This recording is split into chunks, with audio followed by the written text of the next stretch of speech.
नमस्कार नमस्कार। नमस्ते अशोक जी। क्या बात है, पहचान गए आप पे? हम्म, आज चोपड़ा भाई जी नहीं आए क्या? हाँ, व्यस्तता है आज उनकी। चलो कोई बात नहीं, सुमेर भाई को सुन लेंगे आज। ठीक है भैया, तो आप शेयर कर पाएंगे या सुमेर भैया? हम लोग जैसे जैसे प्रेजेंटर जो है वो शेयर करते हैं, फिर हमें से कोई भी एक दो तीन पैराग्राफ पढ़ लेते हैं और फिर सर आपसे अनुरोध रहेगा थोड़ा सा एक्सप्लेन जी करें। तो रीडिंग वाला हिस्सा शुरू कर सकते हैं। जी और अभी मैं फाइल देख रहा हूँ, आप खुली हुई है तो आप शेयर कर अच्छा, सकते हैं। ठीक है भैया, एक सेकंड।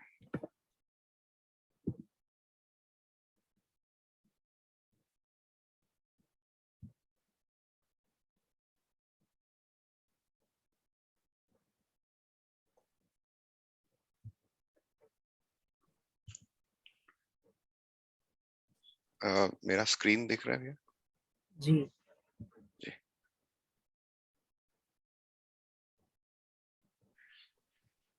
ठीक है, तो अभी आज हमें ये वाला जो चैप्टर है जीवन विद्या एक परिचय का, पेज नंबर 49 से ये शुरू करना है।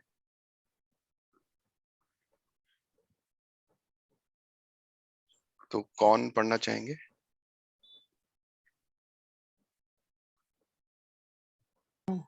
भैया मैं पढ़ देता हूँ। हाँ जी भैया, राजीव भैया प्लीज। जीवन का स्वरूप। मन, वृत्ति, चित्त, बुद्धि, आत्मा का अविभाज्य स्वरूप जीवन है। अलग अलग होते नहीं है। मन का दो कार्य रूप है, चयन, आस्वादन। वृत्ति का दो कार्यक्रम है, विश्लेषण, तुरंत। चित्त का दो कार्यक्रम है, चित्रण, चिंतन। बुद्धि का दो कार्य रूप है, वितंबरा, संकल्प, बोध। आत्मा का दो कार्य रूप है, प्रामाणिकता और अनुभव। ये 10 क्रियाओं के रूप में हर जीवन सतत कार्यरत है। ये 10 क्रियाएं करते हुए जीवन भ्रम या जागृति के रूप में प्रमाणित होते हुए पाया जाता है। भ्रमित अवस्था में संवेदनशीलता से अनुप्राणित रहता है और 10 क्रियाओं में से जीव चेतनावश 4.5 क्रिया ही कार्यरत रहते हैं। बाकी क्रियाओं को समझने की वस्तु रहती नहीं है, इसलिए जीवन में अंतर विरोध बना ही रहता है। ये 4.5 क्रियाएं हैं, चयन, आस्वादन, विश्लेषण, चित्रण एवं आधा तुरंत। चयन आस्वादन संवेदनशीलता के आधार से होती ही है। हाथ, पैर, नाक, कान, आंख, जीभ आदि को अच्छे लगने वाली वस्तु को अपनाते हैं और खराब लगने वाली वस्तु को छोड़ देते हैं। संवेदनशीलता के पक्ष में ही तुरंत नाम की क्रिया करता है, क्रिया हित लाभ के रूप में। इसी के अर्थ में विश्लेषण कर लेता है और इसके लिए चित्रण क्रिया को भी संपादित कर लेते हैं। कुल मिलाकर इंद्रिय संवेदना को ही जीवन मानते हुए हम जीने के लिए तत्पर हो गए हैं। इसी का नाम है भ्रमित जीवन। इससे अंतर्विरोध होता ही रहता है। ये ठीक है या गलत है, ये ज्यादा है या कम है, इस तरह का सारा संकट मानव के सामने रखा ही रहता है। मानसिकता आदि मानव जैसी ही है, वस्तुएं ज्यादा हो गई है। मानव मानसिकता के लिए और जो 5.5 क्रियाएं हैं उन्हें जागृत करने की आवश्यकता है। वह समझदारी से जागृत होती है। राजीव भैया रुक जाते हैं शायद। ठीक है भैया। जी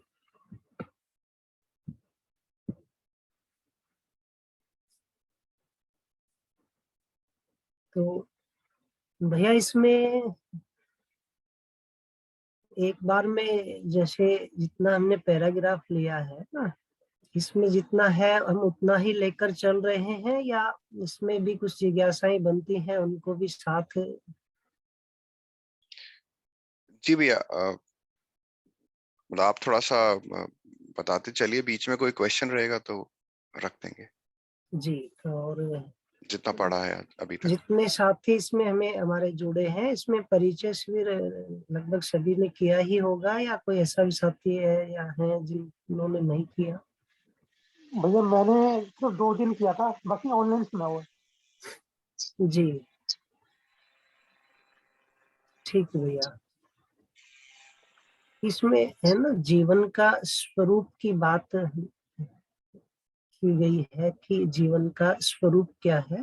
तो जीवन शब्द का अर्थ ना हम सबका, क्या यहाँ पर जीवन शब्द का प्रयोग किया गया है वो स्पष्ट होना जरूरी है, क्योंकि परिचय शिविरों में भी देखते हैं कि काफी समय तक ना लोगों का अपना अर्थ रहता है और उसी से जूझते रहते हैं कि जीवन कहाँ किसको जा रहा है। अभी हम यदि प्रचलन में या बोलचाल की भाषा में देखें तो विज्ञान के हिसाब से हम सजीव निर्जीव जो पढ़ते हैं, पेड़ पौधों को सजीव कहा जाता है, उसमें भी श्वसन क्रिया, प्रजनन क्रिया, इस तरह की क्रियाएं चलती हैं, तो उनको सजीव कहा गया। दूसरा बोलचाल की भाषा में हम ये भी कहते हैं कि उन्होंने एक अच्छा जीवन जिया, 90 साल का जीवन जिया। अलग अलग जगह इसका अर्थ अलग अलग होता है, तो यहाँ पर स्पष्ट हो जाए कि यहाँ जीवन से मतलब क्या है। तो एक साफ साफ कहा गया कि जीवन एक इकाई है ना, और शरीर को चलाने वाली इकाई है। उसका स्वरूप क्या है, अब इसकी बात की गई है। कहा कि मन, वृत्ति, चित्त, बुद्धि आत्मा का अविभाज्य स्वरूप जीवन है, और ये कभी अलग अलग होते नहीं है। ये बहुत महत्वपूर्ण बात है कि जीवन को यदि हम पहचानेंगे तो हम कैसे पहचानेंगे। तो निश्चित रूप से ये तो हमें पता है कि जीवन का स्वरूप है वो सूक्ष्म स्वरूप, और सूक्ष्म कितना होगा, तो यदि हम देखें तो निश्चित रूप से ना एक परमाणुविक स्वरूप है, क्योंकि यदि परमाणु से ऊपर देखते हैं तो फिर अणु होता है, और अणु में स्थायित्व होता है, और यदि उसका स्वरूप आणविक या उससे बड़ा कुछ होता तो वो किसी न किसी तरह अभी तक ना यंत्रों से भी पहचान लिया गया होता। लेकिन शरीर के हर अंग प्रत्यंग का भी अध्ययन किया जाता है यंत्रों से, तो कभी भी ऐसा कुछ पकड़ में नहीं आया है। तो इसका मतलब है कि उसका स्वरूप ना अणु या अणु से ऊपर वाली रचना में तो नहीं है, नहीं तो वो सूक्ष्मदर्शी में आ जाता। तो यहाँ पर प्रस्ताव है हमारे लिए, तो बाकी जिन्होंने सच्चाई को देखा है उन्होंने ऐसा देखा है कि वो एक परमाणुविक स्वरूप है। तो परमाणु तो आंखों में आता नहीं है, तो फिर उसकी पहचान कैसे करें। उसको कहा कि कोई चीज की पहचान हम उसकी क्रिया से करते हैं ना। हवा भी आंखों में तो नहीं आती है, फिर भी किसी विधि से हमने उसका स्पर्श आदि से ना श्वास में लेते ही हवा, और उसको हम पहचानते ही हैं। और भी बहुत सी ऐसी हमारी अंदर की क्रियाएं हैं, शरीर की भी क्रियाएं हैं, वो भी किसी विधि से हमें एहसास होता है तो हम पहचानते ही हैं।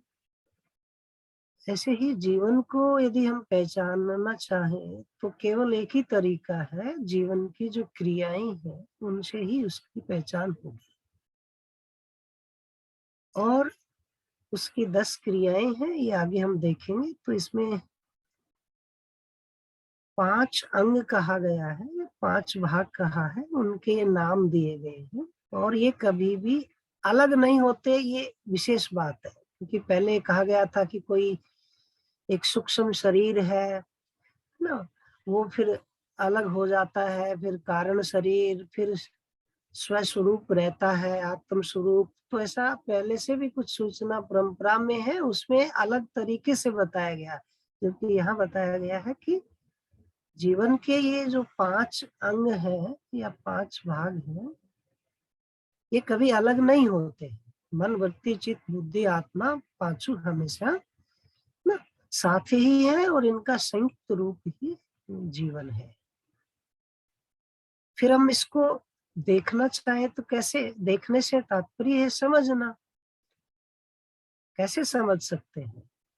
कहा कि मन के 2 कार्य रूप हैं, चयन और आस्वादन। तो हम अपने अंदर देख सकते हैं कि हम कुछ न कुछ अपने में चयन करते ही है ना, सुख के अर्थ में, अच्छा लगने के अर्थ में। तो चयन तो मन की क्रिया है। मन में हम पहले चयन कर लेते हैं, फिर शरीर के ना माध्यम से बाहर भौतिक रासायनिक संसार में फिर हम किससे बात करनी है, क्या चीजें हमें पहनना है, खाना है, कहाँ जाना है, कैसे बैठना है, ये जितना भी हम निर्णय पूर्वक शरीर के माध्यम से जो भी क्रियाकलाप कर रहे हैं, ये चयन का स्वरूप है। और अपने अंदर हम फिर उसके फलन में जो भी ना अच्छा लगना है, खराब लगना है, ज्यादा अच्छा लगना है, कम अच्छा लगना है, ये भी यदि देखेंगे तो ये होता ही रहता है। जिस मामले में अच्छा नहीं लगता है उसका चयन फिर हम नहीं करते, फिर किसी दूसरी चीज का चयन कर लेते हैं। तो ऐसा यदि हम अपने में देखने का अभ्यास करते हैं तो चयन और आस्वादन ये 2 क्रियाएं हमारे अंदर दिखेंगी, वही मन है।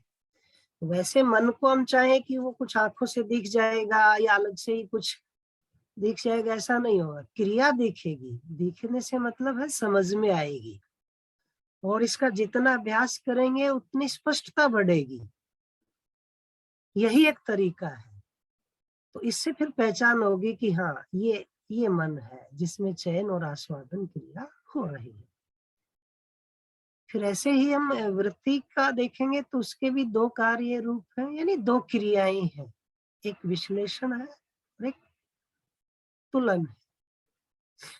तो निश्चित रूप से हम अपने में देखते ही है कि हम अपने अंदर ही अंदर भी बोलते रहते हैं, और जब कभी दूसरे को बताना होता है तो फिर हम मुंह से जोर से भी बोल देते हैं, नहीं तो हम अपने अंदर ही अंदर तो बोलते ही रहते हैं।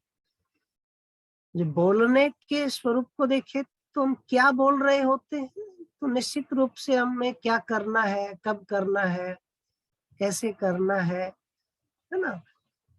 वो करना भी मुख्य रूप से देखेंगे तो या तो किसी मामले में हम दुखी हैं तो वो दुखी न रहें या दुखी कम हो, और दुखी या परेशान नहीं है तो सुखी कैसे हो जाए।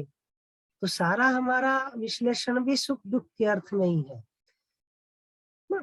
और चयन आस्वादन भी सुख दुख के अर्थ में ही है। कारण अर्थ तो सुख का ही है, तृप्ति का ही है, लेकिन यदि दुख है तो दुख से हम दूर होना चाहते हैं, मुक्त होना चाहते हैं।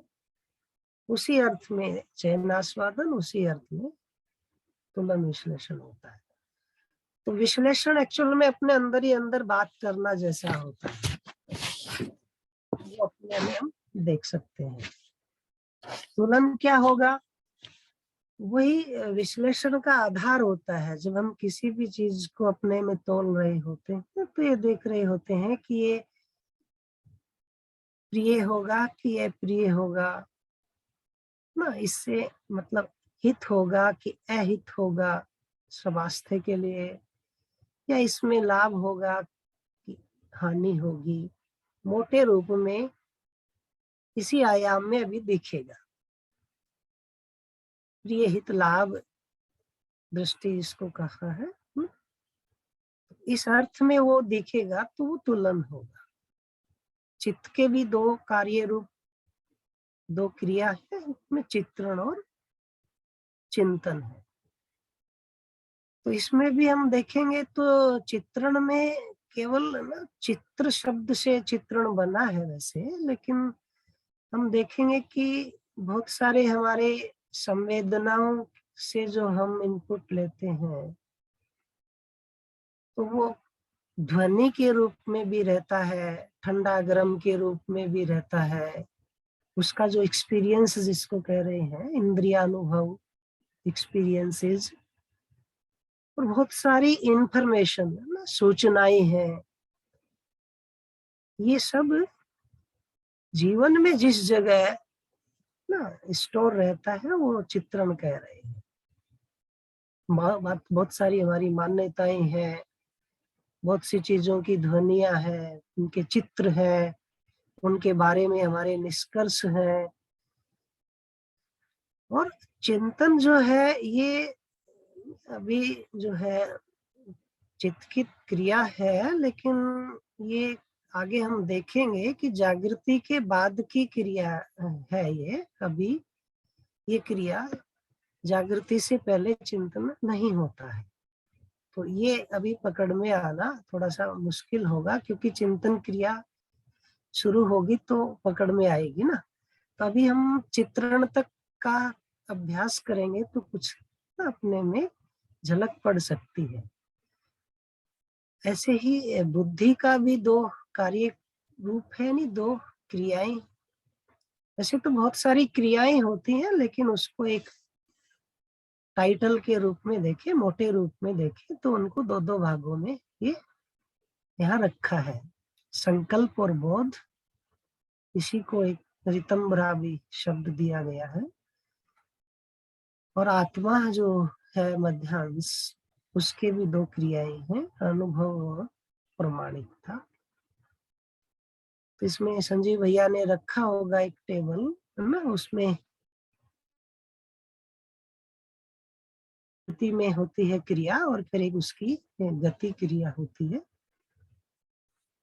तो ये धीरे धीरे बार बार हम इन शब्दों को सुनेंगे, कहाँ पर क्या होता है ना, ये फिर अपने में देखेंगे। तो ये शुरू के ना 4.5 क्रियाएं तो कुछ कुछ झलक पड़ेगी, बाकी तो जैसे जैसे अपने में क्रियाएं जागृत होंगी तो उनकी भी झलक बाद की बात।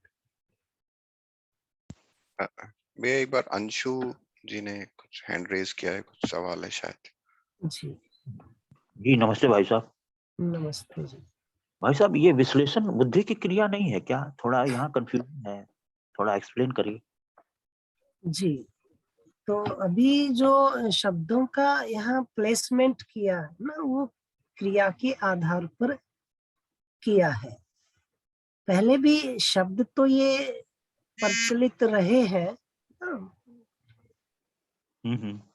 और उसमें ये बताया जाता है कि मन है, फिर बुद्धि, फिर चित्त, फिर अहंकार, फिर आत्मा। ये 5 शब्द इस रूप में पहले भी प्रचलन में रहे हैं। जी जी जी। तो उसमें बुद्धि शब्द का जो प्रचलन में रहा है, उसका अर्थ देखते हैं तो किसको कहें। तो उसको कहते हैं कि अपने अंदर जो विश्लेषण की क्षमता है उसको बुद्धि कहा जाता है ना, जिसमें स्मरण शक्ति अच्छी है, विश्लेषण और तर्क करने की शक्ति अच्छी है, निर्णय लेने की शक्ति है, उसको प्रचलन वाला शब्द वहां बुद्धि को लिया जाता है। लेकिन यहाँ पर जो इस शब्द का प्रयोग हुआ है ना, इसका वहां उसको प्लेसमेंट ठीक जगह किया कि जहां पर विश्लेषण और तुलन हो रहा है उसको वृत्ति शब्द रखा गया है, और बुद्धि शब्द को रखा जहां पर बोध होता है। अच्छा। बोध किसको कह रहे हैं? इसमें कहा है कि अस्तित्व सहज जो निरंतर वास्तविकता है, उन निरंतर वास्तविकताओं को जब हम स्वीकारते हैं तो वो स्वीकृति है निरंतर वास्तविकता की, वो बोध है। और बोध जहां होता है ना, उसको बुद्धि कहा है, जीवन के उस अंग को। अच्छा। यहाँ थोड़ा सा शब्द का प्लेसमेंट थोड़ा सा ना अलग रूप में है।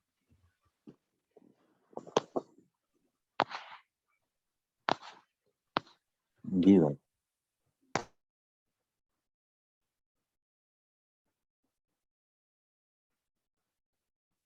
जी, ये 10 क्रियाओं के रूप में हर जीवन सतत कार्यरत है। तो यदि जीवन में जागृति 10 क्रियाएं ना जागृत रहती हैं तो दसों क्रियाएं जो है ना वो लगातार कार्य करती रहती है, अन्यथा अभी यदि जागृत नहीं है तो 4.5 क्रियाएं तो कार्य कर ही रही है, बाकी अपेक्षा रूप में रहती है। लेकिन अभी उसमें ना बोध संपन्नता, अनुभव संपन्नता ये नहीं है, उसकी अपेक्षा रहती है। ये 10 क्रियाएं करते हुए जीवन भ्रम या जागृति के रूप में प्रमाणित होते हुए पाया जाता है। तो जागृत जीवन यदि है तो वो 10 की 10 क्रियाएं जो अपने में होती हैं उसका प्रमाण वो कार्य व्यवहार में देता रहता है। तो और यदि 10 क्रियाएं जागृत नहीं है तो फिर वो जैसी भी स्थिति है ना उसी प्रमाण जो है वो कार्य व्यवहार में होता ही है। तो सारा प्रमाण जीवन का कार्य व्यवहार में ही यानी आचरण में ही होता है। भ्रमित अवस्था में संवेदनशीलता से अनुप्राणित रहता है। जब तक कह रहे हैं कि जीवन भ्रमित है, इसका मतलब क्या है? भ्रमित का मतलब है कि जीवन जब तक खुद को नहीं पहचाना है तो खुद को शरीर रूप में ही पहचानता है, यानी मैं शरीर ही मैं हूं, ये है भ्रम। वैसे भ्रम का है कि ये जो वास्तविकता जैसी है ना उसको वैसा यदि नहीं पहचाना है, उसे कम ज्यादा या भिन्न मान लिया, जो जैसा है उससे कम ज्यादा या अन्यथा मान लेना है, इसको भ्रम कहा है। तो मूल भ्रम क्या है? स्वयं को शरीर मानना, ये मूल भ्रम है। इस अवस्था को भ्रमित अवस्था कहा है। और इस अवस्था में क्या है? जीवन है वो संवेदनशीलता से अनुप्राणित रहता है, यानी उसका सारा क्रियाकलाप शरीर को बनाए रखने और शरीर से सुखी होने के अर्थ में रहता है, उसी से प्रभावित रहता है, अनुप्राणित रहता है, प्रभावित रहता है, उसी अर्थ में रहता है। और 10 क्रियाओं में से जीव चेतनावश 4.5 क्रियाएं ही कार्यरत रहते हैं। तो जीवन में जो समझदारी का स्तर है ना उसको ना चेतना कहा है। तो उसमें कहा है कि जो जीवावस्था है उसका यदि हम देखें प्रयोजन को, उसमें जीवन है वो जीव शरीर को चलाना प्रमाणित कर देता है कि मैं शरीर को चला सकता। तो उसमें सारा क्रियाकलाप जीवन का है वो शरीर को बनाए रखना और नए शरीर बनते रहे, यानी वंश उनका बना रहे, इस अर्थ में रहता है। और उस अर्थ में फिर निकलता क्या है? शरीर को बनाए रखना और नए शरीर बनते रहे, इस अर्थ में यदि देखेंगे तो 4 विषय ही निकलते हैं।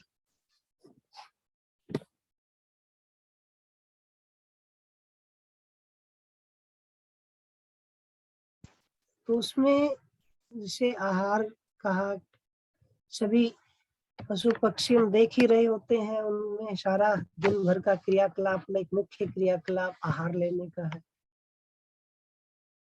उसके बाद में निद्रा है, फिर उनको हम देखते हैं दूसरा क्रियाकलाप उनका आराम करने का ही है।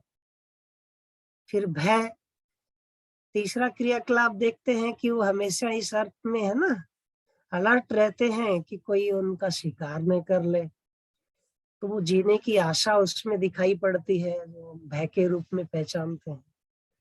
और प्रजनन या मैथुन ना यथा समय नए शरीर बनते रहें, उस अर्थ में प्रजनन क्रिया। तो ये आहार, निद्रा, भय और प्रजनन, इनको 4 विषय कहा है। ये चारों किस अर्थ में है? शरीर बना रहे और नए शरीर बनते रहे। मानव जो है उसका भी यदि क्रियाकलाप 4 विषयों के ही अर्थ में यदि है तो उसको कहा है कि जीव चेतना। यानी होने के स्वरूप में तो मानव है, लेकिन उसका क्रियाकलाप वही है जो जीवों का है। इसलिए उसको कहा है कि जीव चेतना, यानी एक समझ का, सोच समझ का स्तर है, वो जीवों के स्तर पर ही है, इसलिए जीव चेतना शब्द का यहाँ प्रयोग हुआ है।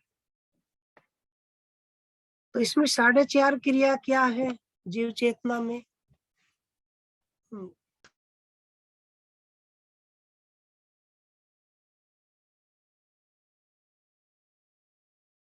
जी, तो इसमें कहा कि जो मन है उसकी 2 क्रिया हो गई, चयन और आस्वादन। ऐसे ही फिर वृत्ति की 2 क्रिया है, विश्लेषण और तुलन। और तुलन भी इसमें कहा है कि आधा होता है। आधा क्यों होता है? कि तोलने के जो हमारे आधार होते हैं ना, वो 6 होते हैं, जिनको 6 दृष्टियां, नजरिया भी कहा जाता है ना। फिर ये हित लाभ के अर्थ में एक न्याय धर्म सत्य। तो अभी न्याय धर्म सत्य जो है वो अपेक्षा के रूप में रहता है, सच्चाई के रूप में नहीं है ना, योग्यता के रूप में नहीं। हम न्याय करते हैं, न्याय पूर्वक जीते हैं, न्याय प्रदायी क्षमता नहीं है, हमारे साथ न्याय हो ये अपेक्षा है, औरों के साथ भी न्याय हो ये अपेक्षा है। तो न्याय धर्म सत्य जो है उसकी अपेक्षा रहती है। बाकी फिर ये हित लाभ है, उस अर्थ में हम तुलन करते हैं, तो इसलिए उसको आधा कहा गया है। और चित्रण है वो चित्त की क्रिया है। इस तरह से ये मन की दोनों क्रियाएं हो गई, चयन और आस्वादन, मन में दोनों क्रियाएं होती रहती हैं। वृत्ति के अंदर विश्लेषण और तुलन होता है, लेकिन तुलन आधा होता है, क्योंकि तोलने के 6 आधारों में से 3 आधार ही हम काम में लेते, बाकी 3 अपेक्षा रखते हैं। हम स्वयं में उन आधार के आधार पे निर्णय नहीं लेते हैं। और चित्त की एक ही क्रिया है चित्रण। इस तरह से ये 4.5 क्रियाएं हैं, ये हम प्रमाणित करते हैं। तो क्योंकि बाकी क्रियाओं को समझने के लिए वस्तु रहती नहीं है ना, वस्तु से यह तात्पर्य वास्तविकता से है ना। अभी प्रचलन में वस्तु शब्द का प्रयोग हम ज्यादातर ये जो आर्टिकल्स ना, जिनको हम इंद्रियों से पहचान सकते हैं, चीजों को हम वस्तु कहते हैं। लेकिन सही मायने में देखें तो केवल इंद्रियों से पहचान में आए क्या वही वस्तु है? क्या और कोई वस्तु ही नहीं है? तो यहाँ पर वस्तु को परिभाषित किया, अर्थ क्या है ये रखा है कि जो वास्तविकता को व्यक्त करे वही वस्तु है। तो क्या वास्तविकता इंद्रियों और यंत्रों के पकड़ में आए वही होती है और होती ही नहीं है? ऐसा तो नहीं है, वास्तविकताएं तो होती ही है। इसलिए कहा है कि बाकी जो ये न्याय है, धर्म है, सत्य है, अब ये इंद्रियों से तो पकड़ में नहीं आएगी। तो क्या ये वस्तु नहीं है? क्या ये वास्तविकता नहीं है? इसकी चाहत हम सब में, न्याय की चाहत तो देख ही सकते हैं, न्याय हम कर नहीं पाए या न्याय पूर्वक जी नहीं पाए, लगातार निरंतर न्याय पूर्वक जी नहीं पाए, लेकिन अपेक्षा तो रहती है न्याय की। तो फिर क्या एक न्याय कोई वस्तु या वास्तविकता नहीं है? है। तो ये जो अमूर्त वास्तविकताएं हैं ना, ये शब्द तो है इनके, लेकिन इनके मूल में वास्तविकता क्या है वो नहीं रहती है, केवल अपेक्षा रहती है और शब्द रहते हैं, 2 ही चीज रहती है। तो अपने अंदर ही एक अंतर विरोध बना रहता है, क्योंकि हम बाहर से अपेक्षा रखते हैं। जैसे सम्मान की ही हम बात करते हैं, तो सम्मान की अपेक्षा हम बाहर से रखते हैं, दूसरों से रखते हैं, और दूसरे हमसे रखते हैं। इसका मतलब क्या हुआ? हम उनसे सम्मान की अपेक्षा रख रहे हैं जो खुद किसी और से सम्मान की अपेक्षा रख रहे हैं। इसका मतलब है सम्मान रूपी वास्तविकता न हमारे पास है न उनके पास है, तो अंतर्विरोध होगा ही, वो पूर्ति होगी नहीं, अपेक्षा बनी रहेगी और जैसी अपेक्षा है वैसा पूरा होगा नहीं, तो अंदर भी अंतर्विरोध होता है और फिर बाहर लोगों के साथ भी विरोध हो जाता है, हमारी अपेक्षा के अनुसार नहीं होता है। तो यहाँ ये बहुत महत्वपूर्ण बात है कि यहाँ ये जो वास्तविकताएं हैं भावों की, सम्मान की बात करें, हम न्याय की बात करें, धर्म, सत्य, सुख, शांति, इन वास्तविकताओं की बात करें तो इनके लिए सिर्फ हमारे पास शब्द है और अपेक्षाएं हैं, लेकिन कहा कि ये भी वास्तविकताएं हैं। न्याय पूर्वक जीना, सम्मान पूर्वक जीना, फिर ये बाहर से अपेक्षा रखने वाली बात नहीं होगी। न्याय की चाहत से जीवन तृप्ति नहीं होती है, न्याय पूर्वक जीने से तृप्ति होती है। सम्मान की अपेक्षा रखने से दूसरों से तृप्ति नहीं होगी, सम्मान पूर्वक जीने से तृप्ति होती है। तो स्वयं में जब हम सम्मान के साथ जीते हैं, न्याय के साथ जीते हैं तो तृप्ति होती है। तो ये सम्मान और न्याय भी वस्तुएं हैं, वास्तविकताएं हैं। तो ये अपने में धीरे धीरे हम यदि एक्सप्लोर करें और अभ्यास करें और इनके साथ यदि इन वास्तविकताओं को पहचान के और अपने में इनके साथ जीते हैं तो ये दिखेगा कि ये भी वस्तुएं हैं। अब इसमें रखा है कि चयन आस्वादन संवेदनशीलता के आधार पर होती ही है। तो मन की दोनों क्रियाएं चयन और आस्वादन है, ये हमारे ना शरीर से अच्छा लगने के अर्थ में सारी शरीर सापेक्ष है। शरीर बना रहे और शरीर से अच्छा लगता रहे, इस अर्थ में पहचानना, निर्वाह करना होता है, ये संवेदनशीलता के अर्थ में है। तो संवेदनशीलता का दायरा है ना, वो एक तो शरीर सापेक्ष है, दूसरा पहचानना और निर्वाह करना इस अर्थ में हो रहा है, तीसरा अच्छा लगने के अर्थ में होता है। बस इसलिए इसको कि चयन आस्वादन है, ये संवेदनशीलता के आधार पे होता रहता है कि नहीं मेरा शरीर बना रहे और मेरे शरीर से मुझे अच्छा लगता रहे, इस अर्थ में मैं बाहर चयन करता हूँ और उससे मैं आस्वादन करता हूँ, अच्छा लगना है वो करता हूँ। और हाथ, पैर, नाक, कान, आंख, जीभ आदि को अच्छे लगने वाली वस्तु को अपनाते हैं और खराब लगने वाली वस्तु को छोड़ देते हैं। ये चयन आस्वादन क्रिया है, ये अच्छे लगने के अर्थ में है, और जो अच्छा लगता है उसको हम अपनाते हैं और खराब लगता है उसको छोड़ देते हैं। एक क्वेश्चन आ रहा है भैया। जी जी भाई जी, भाई जी आपने कहा कि सम्मान पूर्वक जीने से तृप्ति होती है, तो प्रत्येक व्यक्ति सम्मान पूर्वक जीता ही समाज में, लेकिन तृप्त तो नहीं है।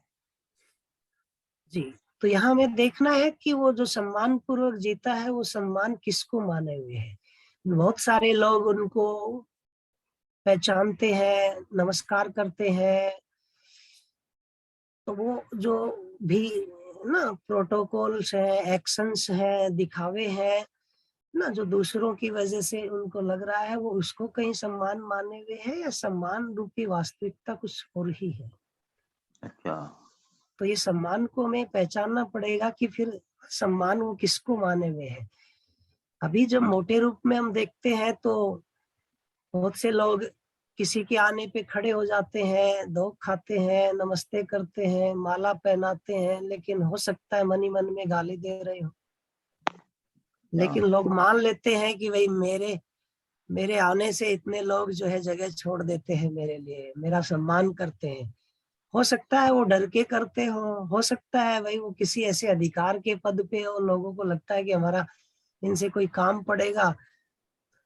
तो मन सम्मान मन में है ना स्वीकृति है, या हम जो बाहर एक्शन करते हैं वो है। जी जी, बहुत और अच्छा ये भाई। इसको भी देखना होगा कि ये दूसरों से मिलता है या हमारे अंदर है ना एक स्वीकृति है। तो आप अपने में यदि देखेंगे कि आप स्वयं में अपनी उपयोगिता को देखते हैं, अपने में देखते हैं कि मैं कोई ऐसा गलत काम नहीं करता, चाहे कोई देखे या नहीं देखे, मैं तो देखता ही हूँ। अपने में मैं खुद देखता हूँ, तो मैं गर्व के साथ ये कहता हूँ अपने से कि मैं कोई गलत काम नहीं करता, दूसरे का शोषण नहीं करता, और मैं दूसरों के लिए किसी न किसी रूप में उपयोगी रहता हूँ। तो जब हम अपने में ये देखते हैं अपनी उपयोगिता को, तो अपने में एक एहसास होता है कि मैं उपयोगी हूँ, अच्छा, दूसरों के लिए मैं है ना उपयोगी। उपयोगी हूँ। तो वो जो एक एहसास है वो एक सम्मान है, वो बाहर से नहीं मिलता। आदमी अच्छा, किसी के लिए भी उपयोगी है नहीं, दूसरे लोग डर की वजह से मालाएं पहना रहे हैं तो वो अंदर तृप्ति नहीं होगी, वो अहंकार बढ़ेगा। एकदम सही बात। जी, अहंकार अलग चीज है, सम्मान अलग चीज है, एक्शन अलग चीज है, प्रोटोकॉल अलग चीज है, दिखावा अलग चीज है। तो ये देखना पड़ेगा कि जी, वास्तविकता क्या है। बहुत अच्छा।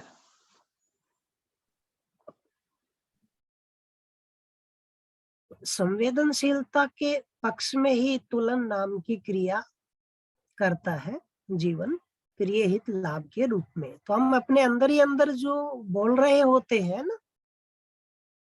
वो क्या बोल रहे होते हैं ना, वो अभी देखने का अभ्यास करें तो वो दिखेगा। वो एक तो प्रिय हित लाभ के अर्थ में दिखेगा, यानी या तो बोलना इस अर्थ में होगा कि ऐसा करने से अच्छा लगेगा या बुरा लगेगा, या ऐसा करने से ना स्वास्थ्य के संबंध में वो चीज ठीक रहेगी या ठीक नहीं रहेगी, या ऐसा करने से नुकसान होगा या फायदा होगा, धन के अर्थ में, स्वास्थ्य के अर्थ में, और प्रिय जो है वो हमें अच्छा लगने के अर्थ में।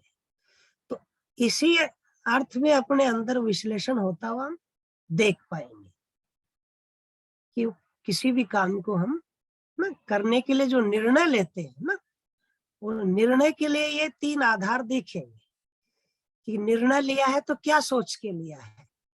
तो किसी चीज को करने से हमें अच्छा लगेगा या बुरा लगेगा, उससे स्वास्थ्य के लिए वो ठीक रहेगा या उससे नुकसान होगा, उससे हमें कोई नुकसान होगा धन का या लाभ होगा। तो मोटे रूप में आप देखेंगे तो ये दिखेगा कि आधार ये 3 ही निकलते हैं। जी, इसी के अर्थ में विश्लेषण कर लेता है। ये मतलब सामान्यतः कहा है, किसी किसी में कुछ अर्थ में फिर वो संबंध को अर्थ में भी हम कई बार देते हैं कि चाहे नुकसान हो जाए, संबंध बड़ा है ना? तो अपने भाई के लिए, माता पिता के लिए, बच्चों के लिए, उस अर्थ में भी हम निर्णय लेते हैं। वो कितना लेते हैं, कब कब लेते हैं, किस दायरे में लेते हैं, फिर वो देखने की है। इसी के अर्थ में विश्लेषण कर लेता है और इसी के लिए चित्रण क्रिया भी संपादित कर लेता है। कुल मिलाकर इंद्रिय संवेदना को ही जीवन मानते हुए हम जीने के लिए तत्पर हो गए हैं। इसी का नाम है भ्रमित जीवन। जो इंद्रियों से संवेदनाएं होती, 5 हमारी इंद्रियां हैं, भौतिक रासायनिक संसार को पहचानने के अर्थ में है, ताकि इस शरीर के लिए क्या अनुकूल है, क्या प्रतिकूल है, क्या आवश्यक है, क्या अनावश्यक है, इस अर्थ में इंद्रियां। भौतिक रासायनिक संसार का जो पहचानते हैं ना, उसका एक प्रभाव बनता है, इसको संवेदना कहा है। स्पर्श का है, गंध का है, स्वाद का है, शब्द का है, रस का, स्वाद हो ही गया। ये 5 इंद्रियों से 5 संवेदनाएं होती हैं, शब्द रूप रस गंध इसी अर्थ में सारा विश्लेषण चलता है। तो इसका मतलब क्या है ना? स्वयं को शरीर मानकर चलते हैं तो फिर सारा विश्लेषण प्रिय हित लाभ है ना, इस आधार पे ही हो रहा होता है। तो इसको कहा है कि जीवन है वो भ्रमित है। भ्रमित का मतलब स्वयं को शरीर माने हुए है। कैसे पता चलेगा? उसका क्रियाकलाप सारा शरीर सापेक्ष है। उसके अंदर चयन आस्वादन हो रहा है, वो शरीर सापेक्ष है। तुलन विश्लेषण हो रहा है, वो शरीर सापेक्ष है।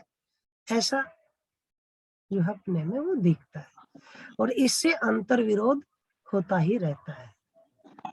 अंतर विरोध क्यों होता है? अपने अंदर ही हम देखें कि न्याय धर्म सत्य जैसे तुलन के आधार है, अपेक्षा रूप में वो भी बने रहते हैं। उसके अपने में न्याय पूर्वक जीते नहीं है, बाहर से अपेक्षा रखते हैं, वो पूरा होता नहीं है। फिर अपने में ही हम ये निर्णय तो ले लेते हैं, लेकिन हमारे अंदर ही ना, हमारी बुद्धि में वो जो स्वीकार होता नहीं है, पूरा पड़ता नहीं है। तो हमारे जीवन में ही जो है अपने अंदर भी वो अंतर विरोध बना ही रहता है। क्योंकि जो चित्त में सारा जो है विश्लेषण हुआ है वो प्रिय हित लाभ के अर्थ में हुआ। चित्त पूरा समर्थन अब उसका करता नहीं है। वृत्ति चाहती है चित्त मेरा पूरा समर्थन इसी में कर दे। ऐसे ही मन है वो पूरा अपना चयन आस्वादन करने के लिए चित्त का भी पूरा है, वो समर्थन चाहता है कि सारा विश्लेषण इस अर्थ में करके दो। वृत्ति है वो पूरा समर्थन करती नहीं। तो अपने अंदर की ही क्रियाओं में ही जो है ना, उसमें अंतर विरोध रहता है।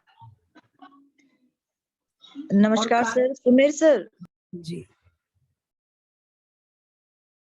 हाँ जी,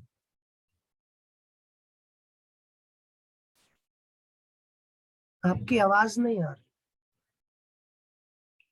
नहीं भी आप कंटिन्यू करिए। आई थिंक हेलो जी हाँ जी, नमस्कार सर। जी नमस्ते। सर एक क्वेश्चन है कि इंद्रियां कुछ और कह रही हैं, चित्त कुछ और कह रहा है और शरीर कुछ और कह रहा है। जी मतलब तीनों एक बात नहीं कर पा रही हैं, तीनों एक चीज पे एग्री नहीं कर रही हैं। तो वो क्या स्थिति है? उसको कौन सी स्थिति हम मानेंगे? हाँ देखिए, अंतर विरोध एक होता है ना, एक होता है तालमेल, हाँ जी। और एक तालमेल नहीं है, उस स्थिति को हम कहते हैं विरोध। और यदि ये विरोध हमारे अंदर ही हो तो इसको कह रहे हैं अंतर विरोध। अच्छा। अपने अंदर का विरोध। अच्छा, अपने अंदर का विरोध क्या होता है? जैसे कई बार हम गुस्से में आकर कोई काम कर देते हैं, किसी को कुछ बोल देते हैं। अब थोड़ी देर बाद हमें ही बुरा लगता है कि ऐसा मुझे नहीं बोलना चाहिए था, या ये काम मुझे नहीं करना चाहिए। हाँ जी हाँ जी। तो ये क्या हो रहा है? हमारे ही है ना, हमने ही एक काम कर दिया और फिर हमें ही एक कुछ देर बाद लग रहा है कि ठीक आभास नहीं हो किया। रहा है कि हाँ जी, कि गलत किया हमने। तो हमारा एक हिस्सा जीवन का है, उसमें वो निर्णय हो गया, लेकिन उससे बड़ा वाला दूसरा हिस्सा वो उसको स्वीकार नहीं कर रहा है। तो अपने अंदर के ही दो हिस्सों में तालमेल नहीं बना, तो उसको कह रहे हैं अंतर विरोध। सुमेर भाई जी नमस्ते, और बाकी नमस्ते। सभी साथियों को भी मेरा नमस्कार। नमस्कार मैं सर। यहाँ एक सवाल रखना चाह रहा हूँ। जी आप जानते हैं पिछले दिनों एक बंदर मेरे मोबाइल को खा गया था। ये बात मैंने लिखी भी थी ग्रुप में। जी मेरा सवाल ये है कि जब ऐसी क्रिया हो गई है, आप शांत चित्त से, उस दिन मैं लिख रहा था आपका फ्यूचर स्कूल के बारे में, जो हमने एक प्रश्न लिया था कि आपकी नजर में आपका स्कूल कैसा हो, और वो लिखते लिखते अचानक से घटना हो गई। बच्चों की गलती ये रही कि बाहर नेटवर्क की वजह से इसको रखा गया था और बंदर आया और खा गया और बच्चे चले गए थे। अब ऐसी स्थिति अगर सुमेर भाई के साथ हो जाए तो वो गुस्सा करेंगे? गुस्सा करने के बाद क्या उनको इस बात के लिए पछतावा होगा? क्योंकि आप रिकॉल तो करेंगे जो आपने वैल्यूज सीखी उनको, तो वो जो एकदम से गुस्सा आपको आया और फिर 1-2 घंटे के बाद आप शांत हुए, या आपने अपनी इस गलती के लिए एहसास किया कि यार हो गया नुकसान, तो ये तो आपसे भी हो सकता था, बच्चों से हो गया, चलो कोई नहीं। ऐसी स्थिति में मुझे थोड़ा सा आप बताएं कि क्या हो सकता है, इसको क्या कहेंगे? Thank you. जी, तो मुझे लगता है रविंद्र भाई, ये हमारे अभी चाहने भर से नहीं होगा कि क्या करने से क्या होगा। ये हमारी अभी चेतना के स्तर का हो, समझदारी का स्तर का हो, उस पे निर्भर करता है। इसी एक ही घटना को यदि हम देखें कि ये कई सारे लोगों के साथ ये सेम यदि घटना घटे, तो ये क्या लगता है, सभी की प्रतिक्रिया एक जैसी होगी, सभी एक जैसे प्रभावित होंगे, सभी उस घटना के समय जैसी प्रतिक्रिया की उसके बाद उसको लेकर एक जैसा रिग्रेट करेंगे? तो ऐसा आएगा कि नहीं। ये सब में न तो उस घटना के समय एक जैसी प्रतिक्रियाएं देखने को मिलेंगी, न प्रतिक्रिया के बाद जो एक एहसास होता है कि ये नहीं करना था, उसकी इंटेंसिटी भी एक जैसी नहीं मिलेगी। इसका मतलब है कि मूल में हम देखेंगे तो इसमें अपने भी है ना, जीवन में भी चेतना के स्तर है, किस तरह की मान्यताएं, जीवन की जागृति का क्या स्तर है, उसके आधार पे ही ये उस समय की प्रतिक्रिया होगी या नहीं होगी, कम होगी कि ज्यादा होगी। प्रतिक्रिया के बाद उसके करने का जो एक एहसास है कि नहीं करना था, उसकी पीड़ा होगी कि नहीं होगी, कम होगी कि ज्यादा होगी, ये सब के लिए अलग अलग होगा। हो सकता है कोई लोग हंसे उस घटना के बाद, हो सकता है कुछ लोग इतने हैं कि वो आपे से बाहर हो जाए। सर उस आपे दिन से दोनों बाहर चीजें वाले हुई भी थी। जी हंसा भी था मैं।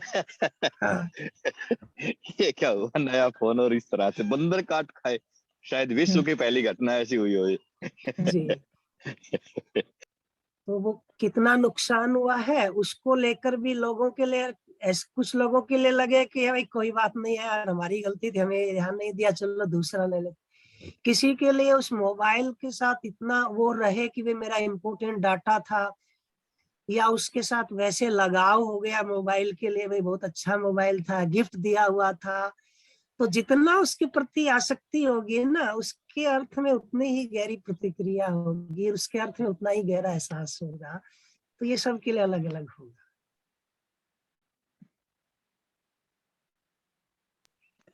जी भाई जी, जी, थैंक यू। तो ये कह रहे हैं कि हमारे अंदर ये जो अंतर विरोध होता है ना, ये ठीक है या गलत है, या ज्यादा है या कम है, ये अलग बात। इस तरह का सारा संकट मानव के सामने रखा ही है।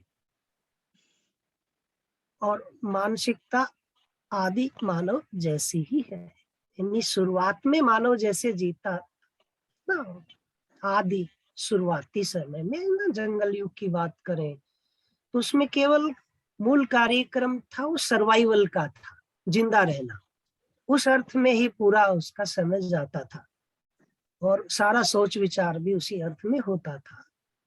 तो यदि वैसी ही मानसिकता आज हम रख रहे हैं, जबकि सर्वाइवल, बहुत से लोगों के लिए तो सर्वाइवल बहुत बड़ा मुद्दा नहीं है, मूलभूत आवश्यकताओं की दृष्टि से देखें तो बहुत से लोगों के पास बहुत वो है, लेकिन उसके बावजूद भी सारा कार्यकलाप, सारा सोच विचार कोई चार विषयों के अर्थ में निकलता है, सुविधाओं के संग्रह के अर्थ में ही, शरीर से संवेदनाओं से सुखी होने के अर्थ में ही। तो फिर ये मानसिकता को कहा आदि मानव जैसी ही है, यानी सारा कार्यकलाप शरीर सापेक्ष है, उस मानसिकता को कहा कि आदि मानव की भी यही थी, तो अभी भी यदि यही है तो ये आदि मानव जैसा ही है। वस्तुएं ज्यादा हो गई है, मानव मानसिकता के लिए और जो 5.5 क्रियाएं हैं उन्हें जागृत होने की आवश्यकता है, वह समझदारी से जागृत होती है। तो अभी 4.5 क्रियाएं का जो कार्यकलाप है वो जीव चेतना का है। जीव चेतना का मतलब है स्वयं को शरीर मानना और शरीर को बनाए रखने और शरीर से अच्छा लगने के अर्थ में ही सारा क्रियाकलाप करते रहना, जो कि ये जीव कर ही रहे हैं। तो उतना ही यदि मानव कर रहा है तो उसको कहा कि मानव का चेतना का स्तर, सोच विचार का लेवल, वो जीव चेतना है। तो जो शेष 5.5 क्रिया है ना, वो अभी अपेक्षा रूप में है, उनको प्रमाणित मानव नहीं कर पा रहा क्योंकि उसकी योग्यता नहीं है, अपेक्षा भरा है। तो जब तक वो जागृत नहीं होंगी 5.5 क्रियाएं, उसका प्रमाण व्यक्त नहीं करेगा, तब तक तृप्ति नहीं होगी। तो उनको जागृत करने के लिए करना क्या होगा? समझदारी, समझना होगा। किसको? हर स्तर पर व्यवस्था है, मानव भी एक व्यवस्था है, परिवार भी एक व्यवस्था है, समाज भी, प्रकृति भी, पूरा अस्तित्व ही एक व्यवस्था है।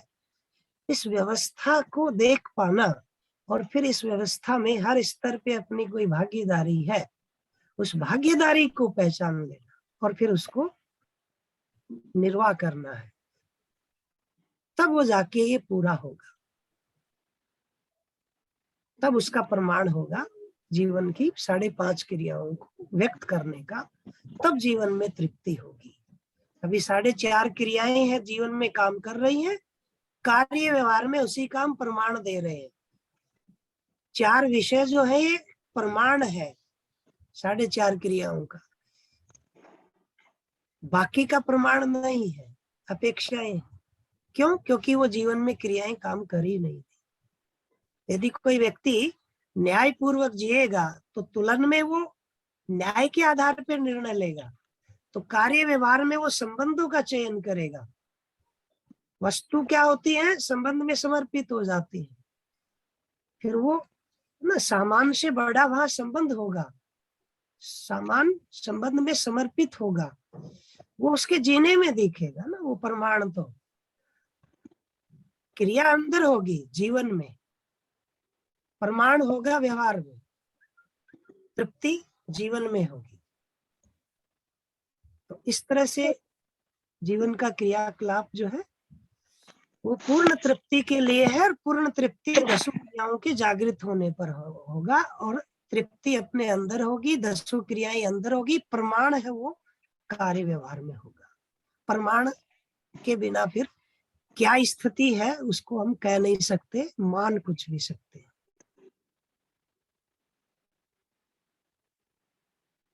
जी राजीव भाई। भैया कई बार जैसे सुन चुका हूँ मैं विश्लेषण और तुरंत और सारी क्रियाओं को, लेकिन आज फिर सुनते हुए लगता है फिर अटक गया मैं। तो जैसे कि मेरे को लगा विश्लेषण और तुरंत मेरे को एक जैसा लगा कुछ। और दूसरा सवाल मुझे ये पूछना है कि पहले क्या होता है? पहले आस्वादन होता है, फिर तुलन होता है, फिर विश्लेषण होता है, और फिर चित्रण बनेगा, फिर चयन होगा, ये किस तरह से चलती है क्रिया? जी वैसे तो भैया इसमें देखें तो है ना, जीवन में ये क्रियाएं निरंतर है, सभी काम कर ही रही है। तो ये एक तरह से देखे तो ये पैरेलल जैसा काम होता है ना, साथ साथ चल रहा होता है। लेकिन इनका संबंध क्या है फिर? तो निश्चित रूप से हम जो भी चयन आस्वादन कर रहे हैं ना, उससे पहले तुलन विश्लेषण तो होगा ही। कोई भी चीज हमें ना, कौन सी सब्जी लेनी है ना, किसी पार्टी में हम लेते हैं तो पहले सोचे तो गए कौन सी ठीक रहेगी।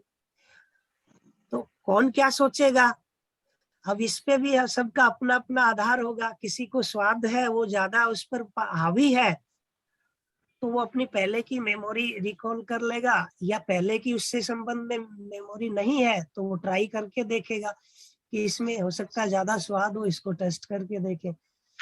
तो सोच विचार पहले होगा ही, उसके आधार पे चयन ना, विश्लेषण तुलन हो गया या आस्वादन चयन हो रहा है। लेकिन चयन आस्वादन यदि कर लिया तो इस चयन आस्वादन के बाद फिर इसके बारे में भी सोच विचार होगा ही कि जो ये किया है वो सोचा था वैसा ही रहा है या कम ज्यादा हुआ है। तो इसमें आप देखेंगे तो इसको आप ये भाषा दे सकते हैं कि तुलन विश्लेषण जो है उसके आधार पे चयन आस्वादन होता है। फिर जो चयन आस्वादन होता है उस पर भी तुलन विश्लेषण होता है। तो इस तरह से ये जो है आपस में देखें तो ये क्रियाएं अविभाज्य हैं और साथ साथ चलती रहती है। कभी कोई प्रधान हो जाती है, कभी कोई प्रधान हो जाती है। इस तरह से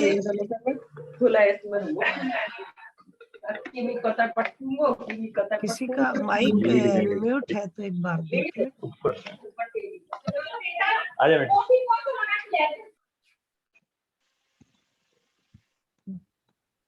जी राजीव भैया। हाँ जी भैया। तो ये मतलब कि कोई भी क्रिया कभी भी हो सकती है, हमें पता नहीं चलता, हो जाती है, होती रहती है। पता भी चलता है यदि चाहे तो, क्योंकि क्रिया तो हमारे अंदर ही हो रही है। सही कहें तो हम ही कर रहे हैं, हम कर रहे हैं। लेकिन हमारा ही ध्यान नहीं है कि ये हम ही कर रहे हैं। मतलब क्यों? बहुत स्पीड में हो रही है थोड़ा। क्योंकि अभ्यास ही नहीं है ना, हमारा सारा अभ्यास तो बाहर दूसरे लोग कैसे हैं ये हम ज्यादातर देखें, कितने सालों से कितनी मेहनत करके हमने कितना समय दिया है दूसरे लोगों को पहचानने में, उनके बारे में बात करने के लिए कि दूसरे लोगों की सोच कैसी है, दूसरे लोगों की मानसिकता कैसी है, हम कितनी बात की। मेरी मानसिकता कैसी है इसके लिए हमने कितने साल लगाए। तो जहां पर काम नहीं किया वहां पर फिर उपलब्धि भी नहीं होगी। जब दूसरों को पहचानते हैं तो अपने को देखने जाएंगे तो अपने में भी दिखने लगेगा। भैया पहला सवाल वो रह गया, तुलन और विश्लेषण मुझे एक जैसा लग रहा है, वो थोड़ा सा डिफरेंशिएट है। हाँ भैया, एक जैसा बिल्कुल आप कहेंगे तो एक ही चीज है, एक ही सिक्के के दो पहलू वाला जैसा है।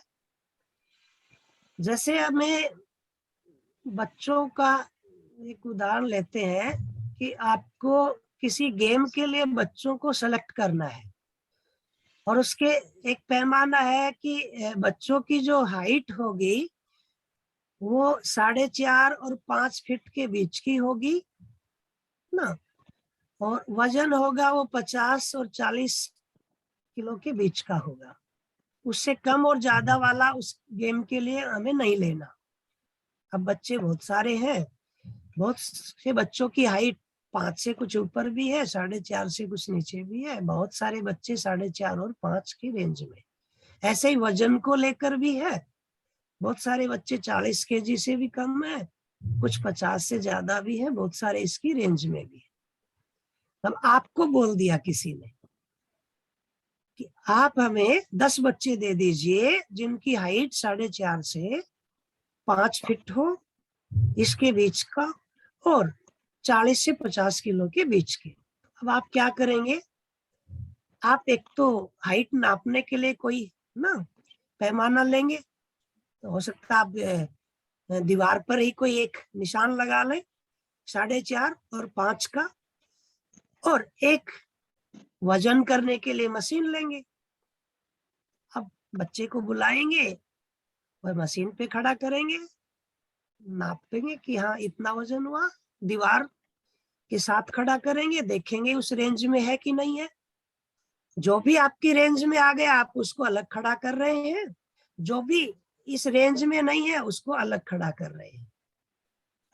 तो ये जो आपके तोलने वाले आधार हो गए, वजन वाला और हाइट वाला, ये तो बना हुआ है एक जगह, स्थिर है, दीवार पर निशान लगे हैं, तोलने की मशीन रखी है। अब इसके साथ में आप एक एक बच्चे को बुला रहे हैं, देखते जा रहे हैं और निर्णय लेते जा रहे हैं। तो ये जो भी क्रियाकलाप कर रहे हैं इसमें तोलने के आधार तो स्थिर है एक जगह, बाकी आप बच्चों को बुला रहे हैं, देख रहे हैं और अपने हिसाब से उनको लाइन अलग अलग ग्रुप में बांटते जा रहे हैं, ये क्रियाकलाप कर रहे हैं। ये है विश्लेषण। और जो तोलने के आधार है ये स्थिर है, ये है तुलन। तो तुलन का मतलब है तोलने का आधार, विश्लेषण का मतलब है इस आधार पे आप निर्णय ले रहे हैं कि मुझे जो चाहिए है ना, उस अर्थ में इस तोलने में ये कौन सा फिट है, स्वाद के अर्थ में, स्वास्थ्य के अर्थ में, लाभ के अर्थ में ये कम है या ये ज्यादा है, ज्यादा वाला ले लेते हैं, इससे नुकसान है, इसको छोड़ देते हैं। तो ये जो निर्णय लेने की प्रक्रिया हो रही है, इस निर्णय लेने के लिए आप अपने में कुछ न कुछ जमा घटा कर रहे हैं, दो चीजों को कंपेयर भी कर रहे हैं, ये ठीक रहेगा कि ये जितना भी कुछ अपने अंदर हम जमा घटा कर रहे होते हैं, ये विश्लेषण है। आधार जो है हमारे पास तोलने का ना, उसको दृष्टि कह रहे हैं। तो भैया फिर चयन और विश्लेषण एक जैसा हो गया? निर्णय जो विश्लेषण के आधार पे एक निर्णय होता है ना, और निर्णय के बाद फिर वो मन पे आया, मन उसको एग्जीक्यूट करेगा ना। शरीर को जो जो जो जो करवाने का जो संकेत है ना, निर्णय कहाँ हुआ? वृत्ति में हुआ, विश्लेषण के आधार पे कि ये वाला ज्यादा अच्छा है। अब वो निर्णय वृत्ति में हुआ, अब मन उसका चयन करेगा ना, तो मन जो शरीर से ना उसको क्रियान्वित कराने के लिए जो आदेश दिया, संकेत दिया है ना, वो फिर चयन में आ जाएगा। भैया चयन और अब अभी देखो, मैं झूठ नहीं बोलूंगा, बिल्कुल तो चयन वाली बात समझ में नहीं आई। विश्लेषण तो हो गया, हमने अलग हाँ अलग जी, पार्ट किया, अब चयन और विश्लेषण एक जगह लग रहा है मुझे। हाँ जी। तो भैया इसको मुझे लगता है कि फिर हम जीवन क्रियाओं को फिर पूरा अलग से यदि लेते हैं ना, तो उसमें फिर और विस्तार से हम बात कर पाएंगे। हाँ, तो हाँ, उसको फिर पूरा ही एक एक क्रिया को लेकर के देखेंगे अपने अंदर, तो थोड़ा थोड़ा स्पष्टता बनेगी, और कई बार करने पर कुछ स्पष्टता बढ़ेगी। सही कह रहे हो। मुझे लग एक रहा था बार कि मैं में आगे बढ़ के बुक्स पढ़ रहा हूँ, उससे पहले तो मुझे यही क्लियर करना चाहिए आज, लग रहा है। जी, ठीक है भैया। हेलो आप हेलो भाई साहब, ये जी अभ्यास आपने कहा कि हमें अभ्यास नहीं है अंदर देखने का, तो अब अभ्यास कैसे करें? अभ्यास कैसे करें? जब भी हम कोई भी अपने में है ना, कभी खाली बैठे हैं तो कुछ न कुछ तो अपने में चल ही रहा होता है। हम्म। तो ये एक बार ये भी देख लें कि ये अंदर क्या चल रहा है, और ये जो चल रहा है ये क्यों चल रहा है ना? हम्म। तो उसमें दिखेगा, जैसे मान लीजिए कभी हमें खराब महसूस हो रहा है, जी। तो वो अपने में देखने जाएंगे तो दिखेगा कि हार्ट बीट बढ़ रही है, श्वास की गति बढ़ रही है, हो सकता है कहीं थोड़ा बहुत पेन, दर्द वगैरह हो, अच्छा नहीं लग रहा। फिर ये देखें कि अच्छा ये अच्छा नहीं लग रहा, उसी समय फिर ये देखें कि मैं अपने अंदर अंदर क्या बोल रहा हूँ इस समय। तो फिर ये दिखेगा कि एक्चुअल में मैं उस समय सोच क्या रहा हूँ। तो आपने जब जिस समय ये देख रहे हैं कि खराब लग रहा है, तो आप मन के स्तर पे देख रहे हैं। जैसे ही आपने फिर ये देखने शुरू किया कि ये महसूस तो मुझे खराब महसूस हो रहा है, अच्छा नहीं लग रहा, लेकिन मैं अपने अंदर ही अंदर बोल क्या रहा हूँ ये देखता हूँ, तो फिर ये दिखेगा कि इस समय मैं विश्लेषण क्या कर रहा हूँ। जब ये दिखने लगा कि मैं उस बारे में ये सोच रहा, अच्छा फिर ये लगेगा कि मैं ऐसा ही क्यों सोच रहा हूँ। तो फिर हमें ये दिखेगा कि मैंने इस बारे में ये माना हुआ है, मैंने कहीं ये पढ़ा था, कहीं सुना था, ये होने से ये हो जाएगा, ऐसा मैंने मान रखा है। तो हमें अपनी मान्यताएं दिखेगी, यानी चित्रण दिखेगा। तो धीरे धीरे अपने ही अंदर के इन क्रियाओं को देखने का अभ्यास करते हैं, तो धीरे धीरे इसमें स्पष्टता आती है। और अभी ये हमारे पास सूचना आई गई है कि अच्छा लगना बुरा लगना हो रहा है, तो ये मन की क्रियाएं हैं। अपने अंदर ये बोलने वाला हिस्सा है, निर्णय जहाँ हो रहा होता है जमा घटा करके, ये वृत्ति की क्रिया है।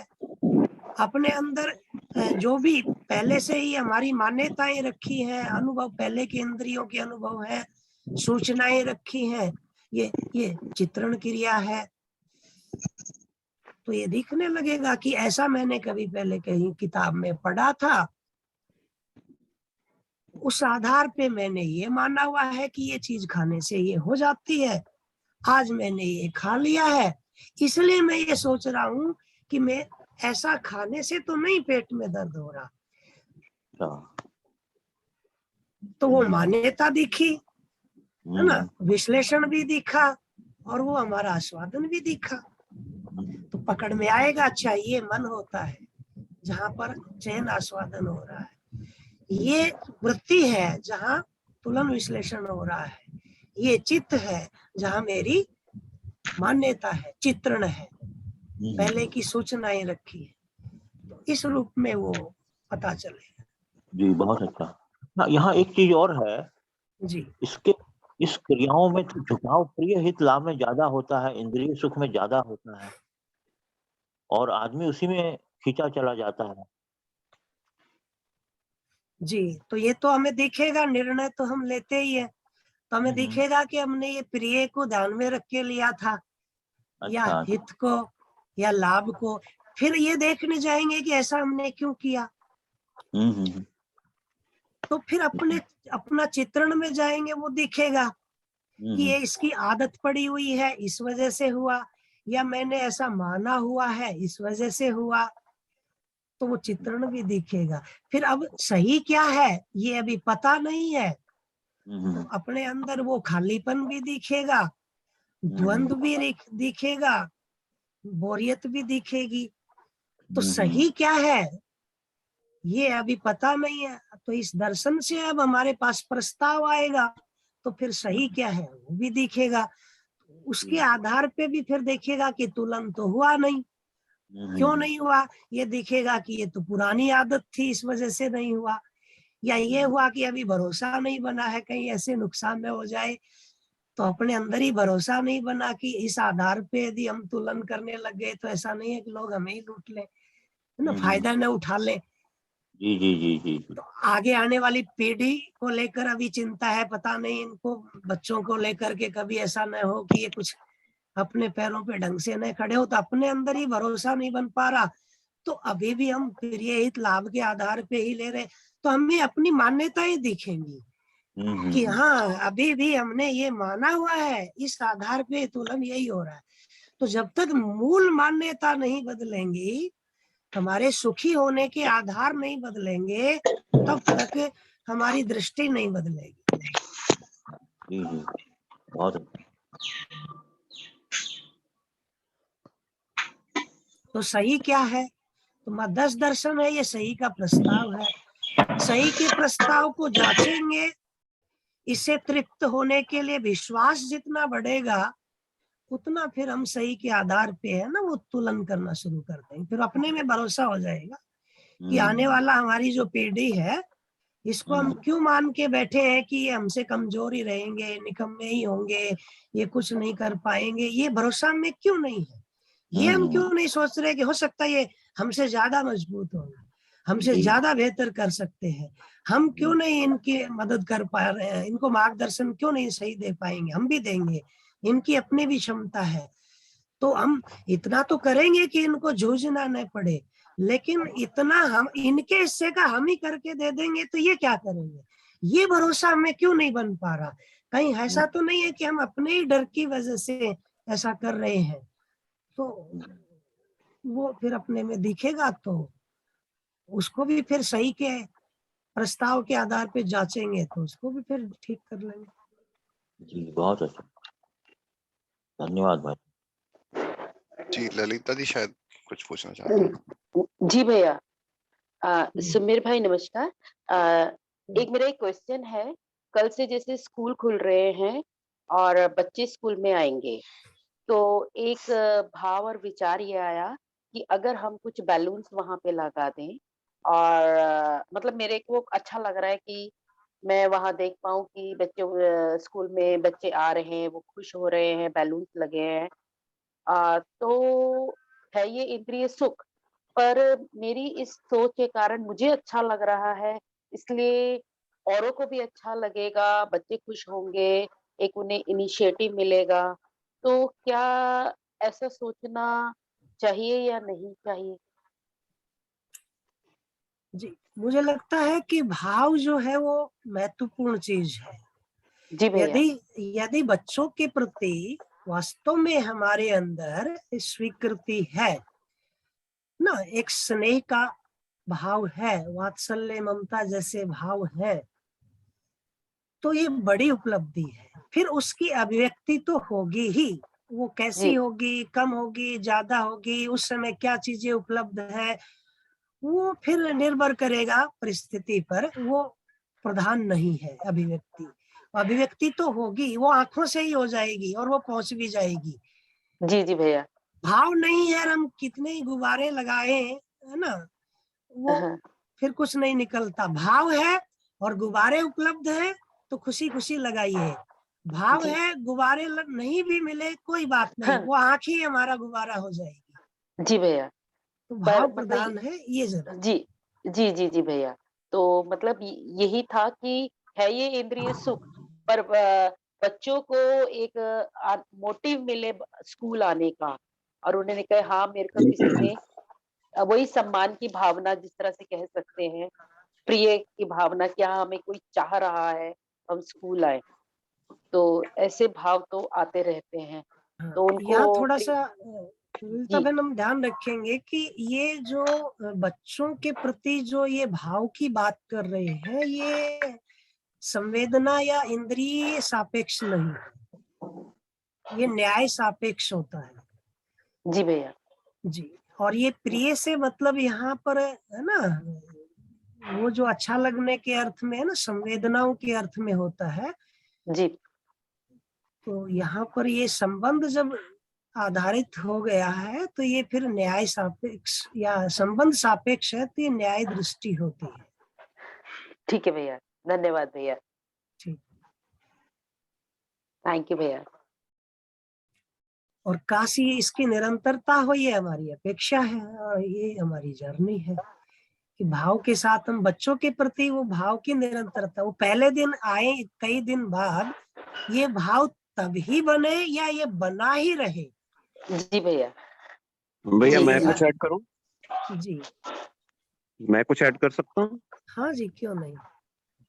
हाँ, मुझे ऐसा लगता है कि ये बच्चों के, देखिए हमारे भीतर बेशक से कहीं अभी समझ बन गई हो, वो भी बनी है कि नहीं बनी है वो भी देखना पड़ेगा कि हम संवेदनशीलता से सुख प्राप्त करने की तरफ बढ़ रहे हैं या संज्ञानशीलता से। लेकिन बच्चों के भीतर तो अभी वो समझ नहीं है ना। बच्चे तो अभी संवेदनशीलता से ही ज्ञानेंद्रियों से ही सुख प्राप्त करने की तरफ बढ़ रहे हैं। तो वो तो भाव को वहीं से जोड़ते हैं कि जो उनको इंद्रिय सुख प्रदान कर रहा है वो वहीं से भाव रूप में जुड़ पाते हैं। तो वो आपके साथ संबंध स्थापना की तरफ बढ़ेंगे अगर हम इस तरह की गतिविधि को रखते हैं। तो अपने आप को, ये भी अपने को देखना पड़ेगा कि अभी दूसरे की चाहना और अपेक्षा जब तक कि वो उस स्थिति को नहीं पहुंच जाता, जब तक कि उनके अंदर समझ विकसित नहीं हो जाती, तब तक तो इसको रखना पड़ेगा, मुझे ऐसा लगता है। क्यों भैया? जी सही बात भैया। बच्चों में तो अभी है ना, उनकी समझ की जैसे जैसे यात्रा है बढ़ेगी तो भाव संपन्नता उनमें भी आएगी। और कुछ मामलों में जैसे विश्वास आदि भाव तो रहते ही है अपने टीचर के साथ। बाकी दूसरे भाव जो कृतज्ञता है, गौरव है, ये भाव तो समझ के आधार पे विकसित होते हैं। तो इसके लिए बच्चों को वातावरण देना, उनका ध्यान आकर्षण कराना, धीरे धीरे उनमें भी ये भाव संपन्नता होगी। तो अपना ये प्रयास होना चाहिए कि जैसे हमने हैप्पीनेस करिकुलम में भी तीनों स्टेप्स रखे थे कि भाई प्रारंभ ज्ञानेंद्रिय से करें, इंद्रिय सुखों से करें, और उसके बाद धीरे धीरे उनको संबंधों की तरफ लेकर के जाएं जहां थोड़ा डीपर फीलिंग उनके भीतर आए, और फिर जी और भैया। आगे बढ़े तो समझ की दिशा में लेके जाएं। जी भैया। तो ये तो क्लास है, उन बच्चों की क्लास को आप ऊपर उठाते रहें, पास करें उन्हें, पहले से दूसरी, दूसरी से तीसरी कक्षा में लाएंगे। तो कक्षा में बच्चों की स्थिति को देखना पड़ेगा कि वो पहली कक्षा में है, दूसरी में है कि तीसरी में है, इंद्रियों पे हैं, भाव से हैं कि समझ से सुख होने का प्रयास कर रहे हैं। उस दिशा में उनको धीरे धीरे आगे बढ़ाया जाए। जी भैया, धन्यवाद, क्योंकि ये थोड़ा सा अंतर में चलता रहता है कि ऐसा ना करूं कि मेरा ये प्रयास जो है लोगों के प्रति करे कि नहीं, मतलब एक अंतर विरोध ये भी आ जाता है कि नहीं ऐसा करने की जरूरत क्या थी औरों को। पर मुझे अपना लग रहा है कि बच्चों को स्कूल तक खींचने का, उनको पढ़ाई में एक वेलकमिंग कि हाँ आप बेटा इतने दिनों बाद आ रहे हैं और आते रहिए, हम आपके साथ हैं, आपकी पढ़ाई लिखाई में और सब चीजों में हम आपके साथ हैं, कोई भी है चीज हम खड़े हुए हैं आपके लिए। तो ये थोड़ा सा अंदर इसमें की भावना थी। हाँ जी ललिता बहन, ये तो अच्छा तो रहता ही है, करते भी है, लेकिन इसमें थोड़ा ये भी ध्यान रखना चाहिए कि किसी एक दिन हमने बहुत अच्छे से बहुत जोर शोर से किया और और अगले अपनी दिन नहीं। अयोग्यता की वजह से अगले दिन इस तरह से डांट दिया या इस तरह से अपमानित कर दिया, तो वो भरोसा टूटता भी बहुत गहराई से, आगे जी फिर बनने में भी समय लगता है। जी सहज रूप से हम चलते रहें, भाव पर ज्यादा काम करें और उसकी अभिव्यक्ति यथा योग्य यथा स्थिति करते रहें, वो होता ही है और करना कोई बुरी बात नहीं है। धन्यवाद भैया।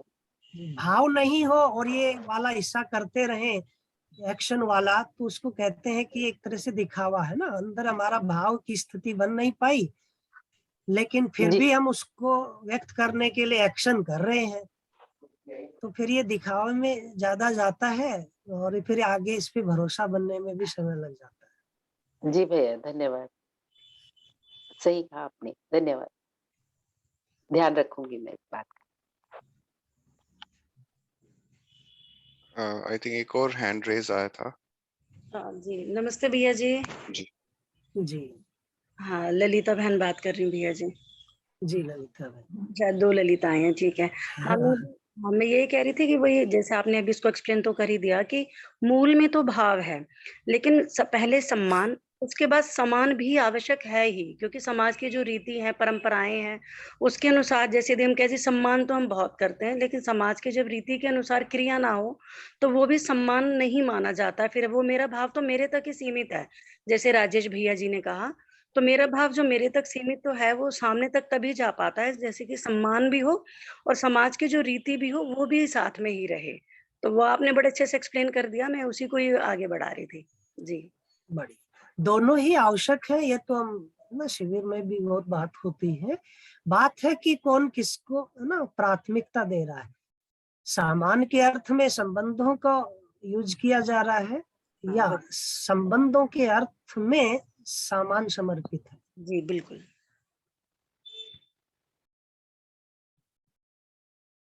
तो मुझे लगता है भैया बाकी का आगे का तो फिर आगे जो है अगले उसमें हो जाएगा, आज इतना ही रखा जाए।